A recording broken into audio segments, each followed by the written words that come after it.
Hi అండి. Welcome back to SS Telugu audio నవలలు. ఈరోజు మీరు వినబోయే నవల 'ఓ మనిషి కథ'. 'శతాబ్ది సూర్యుడు' అలాగే 'ఓ మనిషి కథ' ఈ 2 నవలలు కూడా ఒక సిస్టర్ చదివి వినిపించమని కోరడం జరిగింది. ఆవిడ పేరు మరిచిపోయాను. 'ఒక మనిషి కథ' మాత్రమే అవైలబుల్ ఉందండి. 'శతాబ్ది సూర్యుడు' చాలా షాప్స్‌లో ట్రై చేశాను కానీ ఎక్కడా దొరకలేదు. అది దొరికిన వెంటనే అది కూడా చదివి వినిపించడానికి ప్రయత్నిస్తాను. మూలం శ్రీమతి శివశంకరి గారు, తెలుగులోకి అనువదించింది మాలతీ చందూర్ గారు. ఇక నవల్లోకి వెళ్ళిపోదాం. కళ్ళు మూసుకున్నాడు త్యాగరాజు. గొంతు తడి పూర్తిగా ఎండిపోయింది. నాలిక గుడ్డ పీలికలా మడతబడిపోతుంది. తలలోపల వడ్రంగి పెట్ట కూర్చుని ఆగకుండా ముక్కుతో పొడుస్తున్న బాధ. 2 చెవుల్లోనూ పక్షులు రెక్కలు ఆడిస్తున్నట్లు టపటపా శబ్దం. ఇంకా ఎన్ని గంటల సేపు ఈ అవస్థ పడాలి? తల కదల్చకుండా కళ్ళెత్తి అటూ ఇటూ దృష్టి సారించాడు.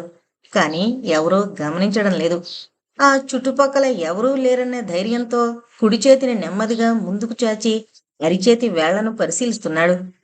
చాచిన వేళ్లు గజగజ కంపించిపోతున్నాయి. గబుక్కున వేళ్లు మడిచి గుప్పిటిని కుర్చీకి తొడకి మధ్యగా దాచుకున్నాడు. ఇంకా ఎన్ని గంటలసేపు ఈ అవస్థ పడాలి? గప్చిప్గా మేడ మీదకు వెళ్ళి ఒక గుక్కెడు విస్కీ పట్టించేసి వెంటనే తిరిగొచ్చేస్తే ఎవరికి తెలుస్తుంది? ఎవరు కనిపెడతారు? ఒకే ఒక్క పెగ్గు, ఒక్కటంటే ఒకే గుక్క. ఎండి ఆరుచుకుపోతున్న గొంతు తడుపుకోవడానికి ఒక్క చుక్క.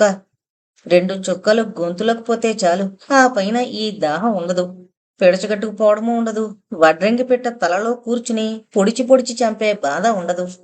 ఒకే ఒక్క గుక్క. కుర్చీలోంచి లేచిన త్యాగరాజు ఎవరో బలవంతాన అణిచిపెట్టినట్లు మళ్ళీ కూర్చుండిపోయాడు. జన్మనిచ్చిన తండ్రి, ఆయన శవం ఎదురుగా పడుండగా ఇంతటి తుచ్చమైన కోరిక? ఈ కాసేపు కూడా దాహం ఆపుకోలేని వాణ్ణి నేను ఎటువంటి మనిషిని? నిజంగా నేను మనిషినేనా? 2 చేతులతోనూ కుర్చీ సీటును బిగించి పట్టుకుని కూర్చున్నాడు. No, not now. ఇంకా కాసేపట్లో పిన్ని పిల్లలు వచ్చేస్తారు. ఆ తర్వాత శ్మశానానికి వెళ్లి తిరిగొచ్చాక, స్నానం చేశాక గంగ, పిన్ని అందరూ కింద ఉన్న సమయంలో ధైర్యంగా మధ్యలో ఎవరొచ్చి తలుపు కొడతారో అన్న భయం లేకుండా మేడ మీద హాయిగా తాగొచ్చు. తాగుడు గురించి తిరిగి తిరిగి ఆలోచిస్తూ దాని రుచిని నెమర వేసుకుంటుంటే ఈ ఊహలని పైవాళ్లు పసిగడతారేమోనన్న భయంతో చుట్టూ పరిసరాల్ని ఒక్కసారి గమనించాడు. వీధి వరండాలో ఉత్తరాభిముఖంగా నేలమీద పడుకోబెట్టబడింది స్వామినాథయ్య భౌతిక కాయం. కాలి 2 బొటనవేళ్లు కలిపి కట్టి అంతకు ముందే తెప్పించిన నిడుపాటి మంచుగడ్డ దేహానికి ఇరువైపులా పొడవుగా అమర్చబడి ఆ మంచుగడ్డల మీద నుంచి కారే నీటి మడుగు మీద గోనెపట్ట. ప్రాణం లేని ఆ శరీరం నుండి దుర్వాసన రాకుండా ధారాళంగా చల్లిన ఉడుకులోన్ గుండెల మీదున్న పూలదండలు. Not but at all. ఈ మనిషి ప్రాణంతో ఉన్నప్పుడు ఒక గ్లాసుడు వేడివేడి కాఫీ కలిపి ఇవ్వడానికి కూడా మొహం మార్చుకునే గంగ ఈరోజు ప్రాణం లేని ఈ కట్టెకు వంగి వంగి శ్రద్ధగా చేస్తున్న సేవని చూస్తుంటే దుఃఖాతిశయంతో బిగిసిన అతని పెదిమల వెనక నుంచి చిన్న నవ్వు తొంగి చూడ్డానికి ప్రయత్నిస్తోంది. నవ్వా ఈ సమయంలోనా? చ, అసందర్భమైన ఆలోచన. జన్మనిచ్చిన తండ్రి వసారాలో ఉత్తర దిశగా తలపెట్టుకుని విగతజీవి అయి పడుండగా కొడుకుకి నవ్వు రావడం సబబా? అలా ఎవరికైనా నవ్వొస్తుందా? నవ్వాలి అనిపిస్తోందే. అలాంటప్పుడు ఎవరైనా ఏం చేస్తారు? దృష్టిని తండ్రి శవం మీద నుంచి వీధి వైపుగా మళ్లించాడు. బ్రాహ్మణులు, పసుపచ్చని వెదురు బొంగులు, కొబ్బరి ఆకులు, ఇంకా ఏవేవో సామాన్లు ఆ పక్కనే నిల్చుని అందరిమీద అజమాయిషీ చేస్తూ పెద్ద బాధ్యతున్నట్లు పనులు చేస్తున్న గంగ తండ్రి శేషయ్య. ఎత్తుగా కొండ బోర్లించినట్లుగా కిందకి జారున్న పెద్ద బొజ్జ వేసుకుని ఈ బాధ్యతంతా తనదే అన్నట్లు అందరి చేత పనులు చేస్తున్న మామగారిని చూస్తుంటే త్యాగు మనసులోని కోపం భుగభుగమని పొగలు కక్కుతూ నిప్పులా రాజుకుంటోంది. ఈ మనిషి వల్లనే ఇన్ని అనర్థాలు జరిగాయి. ఏమీ తెలియని గంగకి తిర్రెక్కించి అందరిపైకి ఉసుగొల్పిన మనిషి ఇతను కాదా?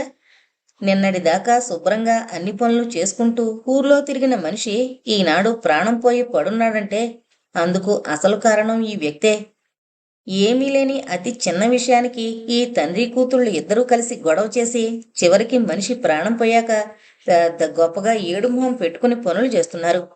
అది నిజమైన దుఃఖం కాదు, అంతా నటన. తొడ కిందనున్న చేతి వేళ్లు వణకడం ఆరంభించాయి. వాటి వణుకు బయటకు కనిపించకుండా త్యాగు రెండు కాళ్ళని బలంగా అదింపెట్టి కూర్చున్నాడు. మళ్ళీ గొంతు ఆరుచుకుపోవడం ప్రారంభమైంది. ఊపిరి పీల్చడానికి కూడా కష్టంగా ఉంది. గుటక పడ్డం లేదు. బలవంతాన నోట్లోకి ఉమ్మి తెచ్చుకుని మింగేందుకు ప్రయత్నిస్తున్నాడు. ఉహుం, లాభం లేదు. నోట్లో ఎక్కడా తడి లేదు. ఎవరికైనా వినిపిస్తుందేమో అన్నంత బిగ్గరగా తన చెవుల్లో హోరు. ఒకే ఒక్క పెగ్గు, ఒక్క చుక్క, ఒక్క గుక్క, అంతే. That's all. ఇక భరించే సాధ్యం కాదనుకుని యాగు కుర్చీలోంచి లేచాడు. పెద్ద పెద్ద అంగలు వేసుకుంటూ మేడమెట్లు రెండేసి చెప్పున దాటుకుని పరుగులాంటి నడకతో మేడ మీదకు చేరుకుని తన గదికి అనుకున్న బాత్రూం లోపలికి వెళ్లి లోన గడియ వేసుకున్నాడు. గుండెలు ఎగసి పడుతున్నాయి. ఉచ్ఛ్వాస నిశ్వాసాలు గలగలమంటున్నాయి. ఊపిరి మిషన్ శబ్దంలా బయటకొస్తోంది. టాయిలెట్ ఫ్లష్కున్న ట్యాంకు మూత తెరవడానికి కూడా వీలు కానంత బలహీనంగా చెయ్యి వణుకుతోంది. అతి ప్రయత్నం మీద మూత తెరిచాడు. కుడి చెయ్యి ట్యాంకులోకి దూర్చాడు. నీటిపైన తేలుతున్న ఫ్లడ్ బంతి కిందుగా సైఫన్ పంపుకి పక్కగా పడుకోబెట్టున్న సీసా పైకి తీశాడు. విపరీతమైన ఆత్రంతో సీసా మూత తీసి ముక్కుకి ఎదురుగా ఆ సీసా ఎత్తి పట్టుకుని ఊపిరి తీసుకోకుండానే ఒక్క గుక్కలో తాగాడు. అమ్మా, ఇది ఎంత తీవ్రమైన కోరిక! ఇది ఎంత ప్రశాంతమైన హాయి! పొంగుతున్న పాలు ఒక్క నీటి బొట్టు స్పర్శతో కిందకి అణగారిపోయినట్లుగా చెవుల్లోని టప్టపా శబ్దం, గొంతులోని మంట అన్నీ క్షణంలో మాయమైపోయాయి. మెదడులోని రక్తనాళాల్ని ముక్కుతో చీలుస్తోన్న ఆ వడ్రంగి పెట్ట రెక్కలు చాచుకుని ఎగిరిపోయింది. 4-5 గంటలుగా కలగని స్థిమితం, సుఖం ఇప్పుడు దొరికిందిరా బాబు అనుకుని 2 చేతులతోనూ సీసా గట్టిగా పట్టుకున్నాడు. నుల్చుని ఆ ఆనందాన్ని సావకాశంగా అనుభవించడానికి అవకాశం లేకుండానే తలుపు దడదడా బాదుతోన్న శబ్దం. ఎవరో గది తలుపు తడుతున్నారు. ఎవరు? అడిగాడు. కన్నా. తన కొడుకు కన్నా. విశ్వమామి వచ్చారు. అమ్మా మిమ్మల్ని కిందకి రమ్మంటోంది. ఇదిగో వస్తున్నా. మరోసారి నోటి నిండుగా సేవించి సీసా పూర్వం ఉన్న చోటున నీళ్ల ట్యాంకులోని ఫ్లడ్ బంతి కిందుగా పడుకోబెట్టి శబ్దం అవకుండా నెమ్మదిగా పైమూత మూశాడు.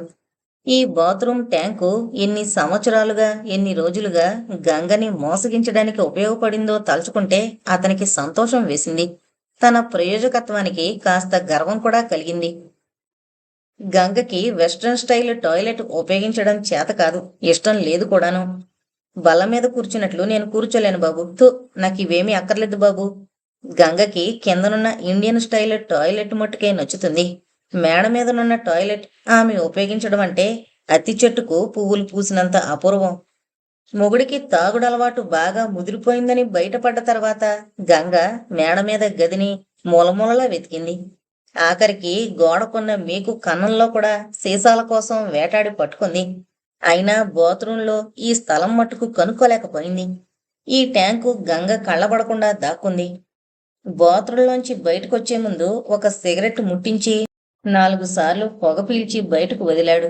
కాలుతున్న సిగరెట్ పీక అలాగే నేల మీద వదిలాడు.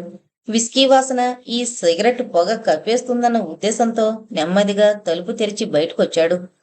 రూంలోకొచ్చాక డ్రెస్సింగ్ టేబుల్ ముందు నిల్చుని సెంటు పూసుకోవాలా లేక ఆఫ్టర్ లోషనా, ఏది పూసుకోవాలి అని క్షణకాలం యోచించి తండ్రి శవం ఇంట్లో ఉండగా ఈ రెండూ రాసుకోవడం బాగుండదని నీలగిరి తైలం తీసుకుని 2 బొట్లు చొక్కా కాలర్ మీద వేసుకుని నుదుటికి కూడా కాస్త పట్టించుకుని నొసలు రుద్దుకుంటూ కిందకి దిగొచ్చాడు.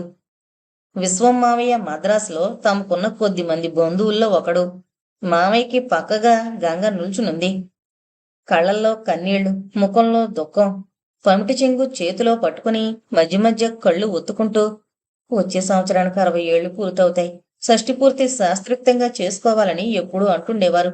ఎంతో ఘనంగా షష్ఠి పూర్తి చేసుకుంటానని అంటుండేవారు. అలా అంటూనే మమ్మల్ని అన్యాయం చేసి వెళ్లిపోయారు మావయ్య. నా గుండెలు మండిపోతున్నాయి. నా బాధ ఎలా చెప్పుకోను? కన్న కొడుకు కళ్ళ ముందు పోవాలన్న ఆశతో కాబోలు రాత్రికి రాత్రి బోటు మైల్లో బయలుదేరి ఇక్కడికొచ్చి మాట్లాడుతూ మాట్లాడుతూ ప్రాణం వదిలారు. పిన్ని ముఖం ఎలా చూడను? అయ్యో, నేనేం చేయను? ఎలా భరించని చెప్పండి మామా. గంగ మాటలు, ఆ చెప్పే తీరు, ఆ కంఠంలోని విచారం చూస్తుంటే త్యాగుకి తమాషాగా ఉంది. ముఖం తిప్పుకుని అటు తిరిగి నిల్చున్నాడు. విశ్వం మావయ్య 10 నిమిషాల తర్వాత బయలుదేరి వెళ్ళిపోయాడు. మావయ్య గుమ్మం దాటాడో లేదో, ఆయన కనుమరుగయ్యేదాకా చూసి చుట్టుపక్కల ఎవరూ లేరు అన్నది గమనించి గొంతు తగ్గించి చిరచిరలాడుతూ గంగ అడిగింది. ఏంటి, ఏదో వాసన వస్తుందే? తలనొప్పిగా ఉంది, అందుకని నీలగిరి తైలం రాసుకున్నాను. ఇంకా మాట్లాడితే విస్కీ వాసన ఎక్కడ కనిపెట్టేస్తుందోనన్న భయంతో త్యాగు కాస్త దూరం తప్పుకుని వీధి వరండాలకు వెళ్లి కూర్చున్నాడు. వీధిలో వాళ్ళు, చుట్టుపక్కల వాళ్ళు, స్నేహితులు, ఉన్న ఒకరిద్దరు బంధువులు అందరూ ఒక్కొక్కరే వచ్చి వెళ్ళిపోయారు. వీధి గుమ్మంలో అన్ని ఏర్పాట్లు సిద్ధంగా ఉన్నాయి. పిన్ని వచ్చి రావడంతోటే శవాన్ని తీసుకెళ్ళిపోవచ్చు. మళ్ళీ ఎవరన్నా వచ్చే లోపల కాస్త ఏదన్నా పుచ్చుకోండి నాన్న, కొంచెం ఎంగిలి పడండి. గంగ రహస్యంగా తండ్రిని పిలుస్తోంది. శేషయ్య లోపలికి వెళ్ళాడు. చెట్టంత మనిషిని రుబ్బురోల్లాగా నేను కూర్చునుంటే తిన్నావా చచ్చావా అని అడగకూడదా? కాస్త ఎంగిలి పడండి అని నోరు తెరిచి నన్ను పిలవకూడదా? తండ్రి ఆకలి గుర్తించగల ఆడదానికి మొగుడి ఆకలి గుర్తుకు రాలేదా? గాడిద, ఒళ్ళు బలిసిన గాడిద. తనకి డబ్బుంది, సొత్తంతా తనకే ఉందన్న అహంభావం. యాగుకి ఒళ్ళు తగలబడిపోతుంది. గడియారం వంక చూశాడు. 2 గంటలయిందా? పిన్ని 10 గంటల రైల్లో బయలుదేరిందన్న కబురు తెలిసింది. 10:06 అంటే 4 గంటలకి ఇంటికి చేరుకుంటుందన్నమాట. 4 పిన్ని ఇక్కడికి చేరుకోలేదు. పైకి వెళ్ళి మరో పెగ్గు వేసుకుంటే ఎలా ఉంటుంది? రుచి మరిగిన నాలిక విస్కీ రుచి అయస్కాంతంలా లాగుతోంది. రెక్కలు చాచుకున్న పక్షిలా త్యాగు లేచాడు. వసారాలో ఉన్న గంగతో తలనొప్పిగా ఉంది, మేడ మీద ఉంటాను, పిన్ని రాగానే పిలువు అంటూ ఆమె సమాధానం కోసం ఎదురు చూడకుండానే పైకి వెళ్ళిపోయాడు. బాత్రూం తలుపు లోపల గడియ పెట్టుకుని సీసాలు బయటకు తీసి ఒకే ఒక్కసారి అట్సాల్, ఈ ఒక్కసారే అన్న నిర్ణయంతో తాగడం మొదలుపెట్టాడు. గంగ చూపిన అలక్ష్యం మనసులో భూతంలా గెంతులేస్తోంది. రెండో పెగ్గు గొంతులోకి వెళ్ళిందో లేదో గబుక్కన చచ్చిపోయిన తల్లి ముఖం జ్ఞాపకం వచ్చింది. పొంగుతున్న చారుని గిన్నెతో సహా తన తల్లి ముఖం మీదకి విసిరి కొట్టడం, గంట్లు పడేటట్లు తన తొడ మీద గోళ్లతో గిచ్చడం, అమ్మ చచ్చిపోయి ఏడాది కాకుండానే సిగ్గు లేకుండా పిన్నిని పెళ్లి చేసుకుని తీసుకురావడం, మనసులో అణిగిమణిగున్న ఈ జ్ఞాపకాలతో సీసాలోని విసికి 4 గొంతుల దాకా వచ్చేసింది. 2-3 సార్లు కొడుకుని పంపింది తండ్రిని పీల్చుకుని రమ్మని. ఎంతకీ రాకపోతే గంగ తనే వచ్చి, ఏం చేస్తున్నారా బాత్రూంలో, పిన్నొచ్చింది, తలుపు తెరుచుకుని బయటికి రండి అంటూ గంగ గబగబా తలుపు తట్టడం మొదలుపెట్టింది. ఇదెవరు నన్ను అదిలించడానికి? అది పిలవగానే కుక్క పిల్లలాగా వెనకాతల పరిగెడతాననుకుంటోందా అన్న ఆలోచన తలెత్తి అలవాటు ప్రకారం తాగుడు జోరు హెచ్చింది. సాధువైన త్యాగులోంచి ఒక మోటు మనిషి పునర్జన్మెత్తాడు. మేక పిల్లలోంచి సింహం జన్మించినట్లు నెమ్మదస్తుడైన త్యాగులోంచి ఒక కొత్త మనిషి జననం పొందాడు. ఒరే త్యాగు, నిన్నే! భుజానికి సంచి వేలాడేసుకుని గబగబా నడిచి వెళుతోన్న త్యాగు నిల్చుండిపోయాడు.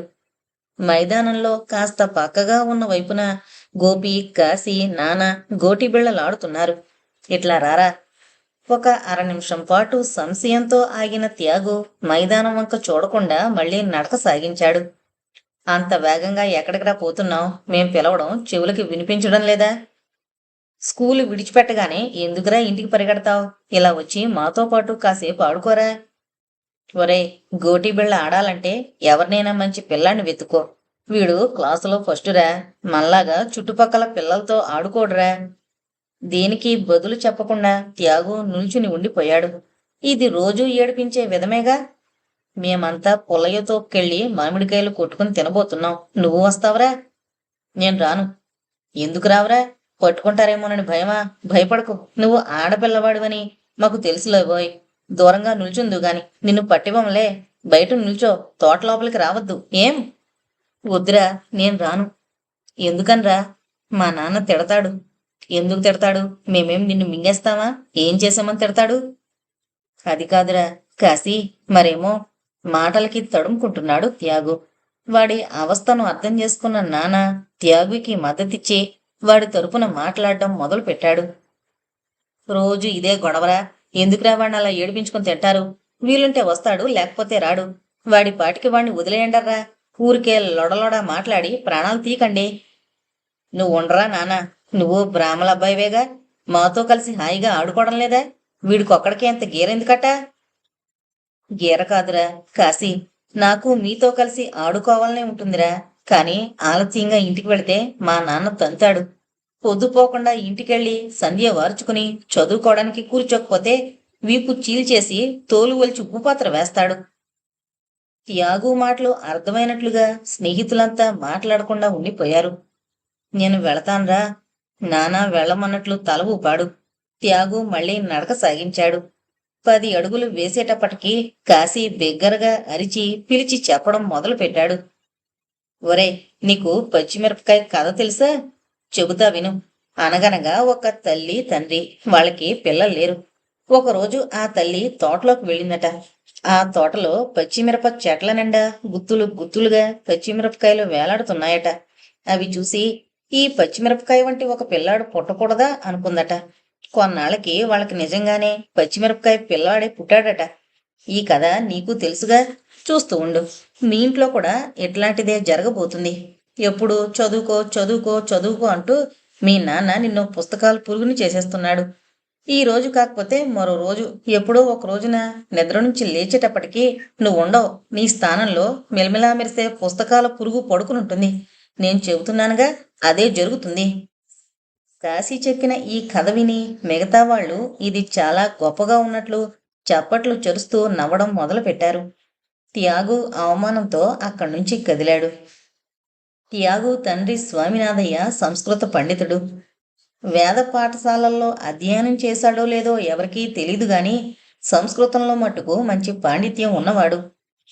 వేదాంగాలు, ఇతిహాస పురాణాలు బాగా చదివి జీర్ణించుకున్న వ్యక్తి అయినా హై స్కూల్లో ఉపాధ్యాయుడిగా భుక్తి కోసం ఉద్యోగం చేస్తున్న సెలవు రోజుల్లో పురాణాలు చెబుతూను తన దగ్గరకొచ్చిన వారికి సంస్కృత భాష బోధిస్తూనూ ఉండడం చేత ఆ ఊర్లో ఆయనకి మంచి పేరు, గౌరవము ఉన్నాయి. స్వామినాథయ్య పొడవుగా ఉండడు. పెద్ద ఆకర్షణీయమైన విగ్రహము కాదు. ఆయన ఆకృతి వర్ణించి చెప్పాలంటే మనిషి పీలగా, కడ్డీలా ఉంటాడని చెప్పుకోవాలి. తెల్లగా ఉండడు సరికదా, చామన చాయ్ కంటే కాస్త తక్కువ అని చెప్పుకోవాలి. బిళ్ళగోచి పోసి పంచికట్టుకుని, జుట్టు ముడితో, నుదిటిన విభూతి రేఖలతో, మెడలో రుద్రాక్ష మాలలతో, భుజం మీద వేలాడే శేలం కండువాతో మనిషి ఎదురుగా నిల్చున్నప్పుడు మాటల్లో చెప్పలేని ఒక గంభీరమైన ఆకృతి దర్శనమిస్తుంది. ఆ మూర్తి ఎదుటివారిలో గౌరవము, పుణ్యభావము కలిగింపజేస్తుంది. ఈ స్వామినాథయ్యకు ఆ కాలంలోని ఆచారం ప్రకారం 21వ ఏట వివాహమైంది. భగవంతుడు ఎందుకు చిన్నచూపు చూశాడో తెలియదు గాని పెళ్ళైన 2వ సంవత్సరంలో ఆయన ధర్మపత్నికి పచ్చకామెర్ల జ్వరం వచ్చి ఆమె ఈ లోకాన్ని వదిలిపెట్టి వెళ్ళిపోవడానికి తీర్మానించుకుని పరలోకాలకి పయనమై వెళ్ళిపోయింది. పోయిన వాళ్ళని గురించి ఏడుస్తూ కూర్చోదలుచుకోలేదు స్వామినాథయ్య. ఆయన తల్లిదండ్రులు వెంటనే మరొక పెళ్లికి ఏర్పాట్లు మొదలుపెట్టినప్పుడు స్వామినాథయ్య వద్దు అనలేదు, మౌనంగా ఊరుకున్నాడు. రాజమ్మని 2వ భార్యగా స్వీకరించినాటికి స్వామినాథయ్య వయసు 24. రాజమ్మ గురించి ఇక్కడ కొంత వివరంగా ప్రత్యేకంగా చెప్పవలసి ఉంది. పచ్చగా తళతళా మెరిసే దేహ కాంతి, ఆ దేహ లావణ్యం మొగలి రేకులతో పోటీ పడుతున్నట్లుగా ఉంటుంది. ఒత్తుగా కాటుక దిద్దుకున్న విశాలమైన 2 కళ్ళు, అవి కలువ రేకుల్లా విచ్చుకుని మెలమెల్లాడుతూ లేడీ కళ్ళవలే తుళ్ళిపడుతుంటాయి. దంతపు బొమ్మని పోలిన కుదురైన దేహాకృతి, మోకాలిదాకా వేలాడే కృష్ణసర్పం వంటి జడ. రాజమ్మ నిజంగానే అపూర్వమైన సౌందర్యవతి. సౌందర్యమే కాదు, సమర్థవంతురాలు కూడాను. పెళ్ళైన మరుసటి సంవత్సరంలో త్యాగరాజుకి జన్మ ఇచ్చింది. అయితే మాతృత్వం రాజమ్మలోని సౌందర్య సంపదని మాయం చేయలేదు సరికదా, ఆమె అందం ఇనుమడించింది. త్యాగరాజు తర్వాత 2 సార్లు గర్భవిచ్చిత్తయ్యి 3వసారి త్యాగుకి 5 ఏళ్ళొచ్చేటప్పటికి వసంత పుట్టింది. బుద్ధి తెలిసినప్పటినుంచి త్యాగరాజుకి తల్లి అందాన్ని గురించి, ఆమె గుణగణాదుల గురించి పొగడ్తలు వినబడుతూనే ఉన్నాయి. అటువంటి ప్రశంసలు విని విని త్యాగరాజు తల్లి పట్ల పిచ్చి ప్రేమని, ఆరాధనని పెంచుకున్నాడు. తండ్రంటే విపరీతమైన భయం. తండ్రి పట్ల ఎంత భయం ఉందో తల్లి దగ్గర అంతటి చేరిక, ఆమెపై విపరీతమైన అభిమానమును. రాత్రిపూట వంటింట్లో కూర్చోబెట్టుకుని గిన్నెలో పెరుగు అన్నం కలిపి ముద్దలు చేసి చేయి జాపమని అరిచేతిలో అన్నం ముద్ద పెట్టి నంజుకునేందుకు పక్కన పులుసు గిన్నె ఉంచి అన్నం తినమన్నప్పుడు ముద్ద నోట్లో పెట్టుకుంటుండగా అమ్మా నువ్వు పాట పాడమ్మా నేను వింటూ అన్నం తింటాను అనేవాడు. అమ్మ దేవతలా నవ్వేది. ఆమె కళ్ళల్లో నిశ్శబ్ద కాంతులు వెలిగేవి. మంచి పిల్లాడమ్మా, అన్నం తింటూ పాట కావాలా? రెండో ముద్ద చేతిలోకి రావడానికి ముందే త్యాగరాజ వైభవం కీర్తన నెమ్మదిగా శ్రావ్యంగా డీకే పట్టమ్మాళ్ పాడిన విధంగా బయటకొచ్చేది. దయాకర ఆనంద భైరవి రాగంలో జలజలమని గానమాధురి ప్రవహించేది. త్యాగు రెండు కళ్ళు కన్నీటితో నిండిపోయేవి. ముద్ద గొంతులోంచి దిగక మధ్యలోనే ఉండిపోయేది. ఈ గాన మాధురి, ఈ లయ విన్యాసం తండ్రి ఇంట్లో లేనప్పుడు, తల్లి కొడుకులు ఇద్దరే ఉన్నప్పుడు మట్టుకే వీలయ్యేది. తండ్రి ఇంట్లో ఉంటే ఈ పాటలు ఉండవు, తల్లి గానము ఉండదు. ఇంట్లో ఇటువంటి ప్రశాంతత ఉండదు, సంతృప్తి ఉండదు. 24 గంటలు సర్కస్లోని జంతువుని తరిమినట్లుగా గుర్రు గుర్రుమంటూ అదిలించడం తప్ప ఏమీ ఉండదు. ఎప్పుడు చూసినా ఈ పాటలేంటి, కూన్రాగలేంటి, ఇది భోగం వాళ్ళ ఇల్లు అనుకుంటున్నావా అనేవాడు తండ్రి. సమయం సందర్భం లేకుండా ఈ కోతలేంటి అనేవాడు. దేవుడి గదిలో కూర్చుని ఒక పాట పాడితే పుణ్యం పురుషార్థం అక్కడ పాడడం పోయి ఈ వంటింట్లోనూ నీళ్లకొండ పక్కన కూర్చుని కోతలు కూయడానికి ఇదేమన్నా సానికొంప అనుకున్నావా? సంగీతం అంటే తండ్రికి కోపం లేదు. అసలు ఆయన కోపం సంగీతం మీద కాదు. ఆ కోపమంతా అమ్మ అందం చూసి. అందరూ అమ్మను అందగత్తె సమర్థురాలు అని మెచ్చుకున్నప్పుడు ఆ రెంటిని చూసి తండ్రి భరించలేకపోయేవాడని పెద్దయ్యాక గాని త్యాగు గ్రహించలేకపోయాడు. ఆ చిన్న వయసులో తండ్రిలోని అసూయని పసిగట్టగలిగే గ్రహణశక్తి ఉండేది కాదు వాడికి. తెల్లవారగట్ల 5 గంటలకి స్వామినాథయ్య కొడుకుని లేపి కూర్చోబెట్టేవాడు. ఆయన లేచి కాలకృత్యాలకి వెళ్లే ముందు కాలితో కొడుకుని ఒరే లేవరా అంటూ ఒకసారి తన్ని మరీ వెళ్ళేవాడు. లేచి మొహం కడుక్కుని ముఖాన విభూది రేఖలు పెట్టుకుని శ్లోకం నేర్చుకోవడానికి కూర్చునేవాడు. ఉచ్చారణలో ఏ కాస్త తప్పొచ్చినా తొడపాసం పెట్టేవాడు తండ్రి. ఆ తొడపాసం పెడుతున్నప్పుడు గోళ్లు చర్మంలోకి దిగబడేంత గట్టిగా గిల్లేవాడు. తల మీద చిల్లు పడేంత గట్టిగా ముట్టేవాడు. ఒకసారి చెప్పింది వెంటనే తిరిగి తప్పు లేకుండా చెప్పకపోయినట్లయితే చెవిని మెలిపెడుతూ 10 సార్లు తిరిగి తిరిగి చెప్పించేవాడు. నాలిక మీద దర్భతో రాస్తే తప్ప నీకు చదువు వచ్చేట్లు లేదురా. దర్భతో నాలిక చీరేస్తే తప్ప నువ్వు బాగుపడవు.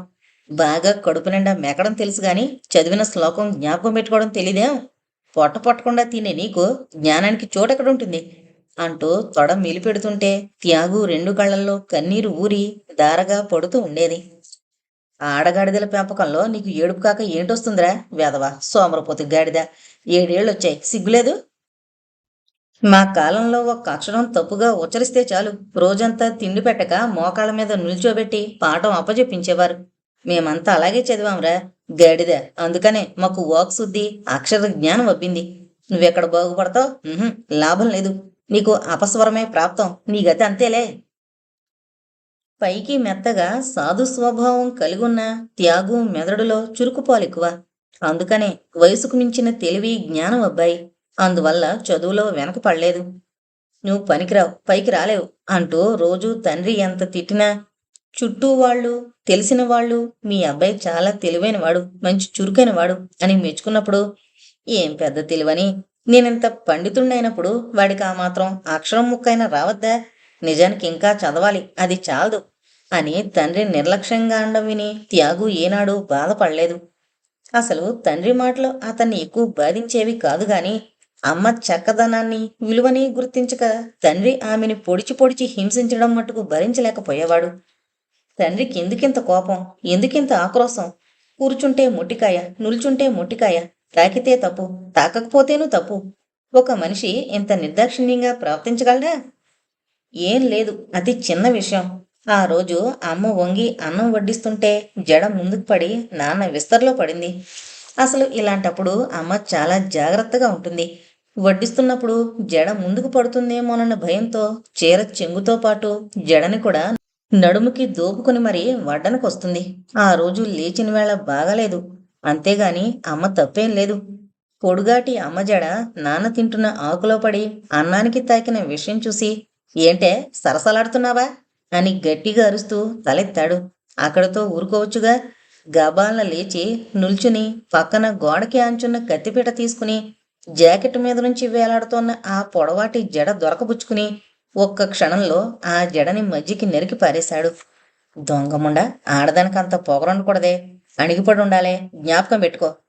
ఒక ముత్తైదువైన స్త్రీ, సుమంగళైన ఒక స్త్రీ జుట్టుని మధ్యకు కోసేసి నరంలేని నాలికతో అసభ్యంగా మాట్లాడేటంతటి ఆవేశం ఒక మనిషికొస్తుందా?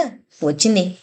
ధర్మశాస్త్రాలు చదువుకున్నవాడు, మంచి చెడ్డలు ఊరి వాళ్ళకంతా చెప్పేవాడు అటువంటి మనిషి. ఏం చదువుకుని ఏం లాభం, ఏముండి ఏం లాభం? ఇదే మాదిరి ఒకసారి చారులో ఉప్పు లేదని గిన్నెపళంగా ఆ వేడివేడి చారుని అమ్మ ముఖం మీదకి విసిరి కొట్టాడు. ఇంకో మాటు తోటకూర పులుసులో ఇసుక గరగరమంటూ ఉందని ఆ కూరని అలాగే గోడ మీదకి విసిరి పడేశాడు.